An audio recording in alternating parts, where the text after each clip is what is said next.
Dan Illman, Mike Buer, race number 3 at Saratoga on opening Saturday is the Grade 3 Sanford for 2-year-olds going 6 furlongs. And remember, you can get involved in the Sanford, the early pick 5, this great card at Saratoga on Saturday with a DRF Bets account. Sign up, learn how to earn $150 in risk-free wagers. Let's meet the field for the Grade 3 Sanford. Juvenile stepping 3/4 of a mile on the main track. We'll begin down towards the inside with the number 1 Memorable. This is an Uncle Mo colt who I thought looked pretty good in the debut at Churchill Downs, Mike. Now, yes, it was a sloppy track, but he put away the odds-on favorite in that race early and just kept right on going. And last time out, if you want to say, okay, that weekend at Belmont, it was hard to catch horses that made the lead.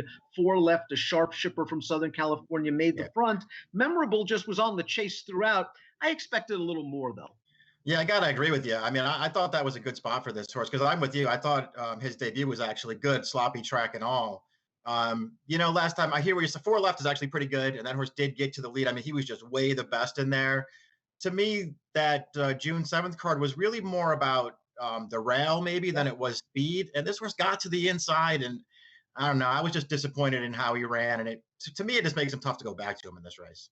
The 2 is Raging Whiskey. And speaking of 4 left, he debuted against 4 left in his debut on May the 19th. And he took some money in that race, ended up last on the rail turning into the stretch. But once he got to the outside, he rallied with some gusto, and that portended for a good effort in the second lifetime start. Showed much improved early speed that day, put away 2 pace rivals. And what I liked was when the jock asked him to run in the stretch, he very quickly spurted away from his competition. Now, 3 days after that race, he was entered in a 2-year-old in training sale at Santa Anita. He was bought back for 6 figures and then purchased privately. He's now with Doug O'Neill, who trains 4 left, and he could be the speed nearest the rail.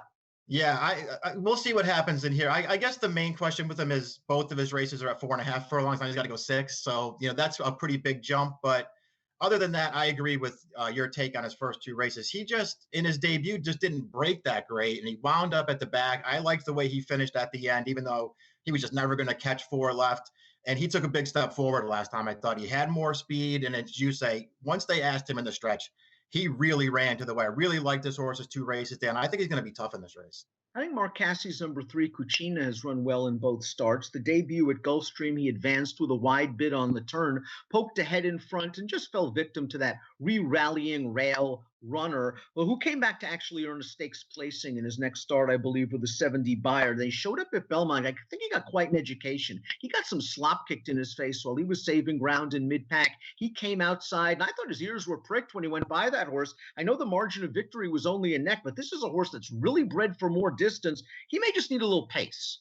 Yeah, maybe he will. I'm with you that was a really good effort last time. Just feel like maybe he lost a little position early in that race, but he traveled strongly. I like the way he finished. He got a 75 buyer for the effort. They're going to come right back on through with him. It feels like he's versatile enough. I know they entered him for turf last time, but I think he's versatile enough to just run on anything. This horse is dangerous right back in this race. Let's check out the Timeform US pace projector for this race. I mentioned Raging Whiskey perhaps making the lead. Timeform US believes that the 4, Tomato Bill, will make the front. This horse cost $500,000 as a yearling, and it was interesting that Christophe Clement debuted him at Delaware Park on May the 22nd. Now listen, he went fast in the first 1/4 mile of that race, put away a couple of pace setters, and while the final time not exciting at all, a buyer's speed figure of 45, he did everything professional and well, and he's been given a few months to grow up. Maybe he just gets the lead in this short field under an aggressive rider in Kendrick Carmouche and takes him as far as he can go. I would completely discount him, despite the fact that the buyers are low. With 2-year-olds, we know they can jump up in a hurry.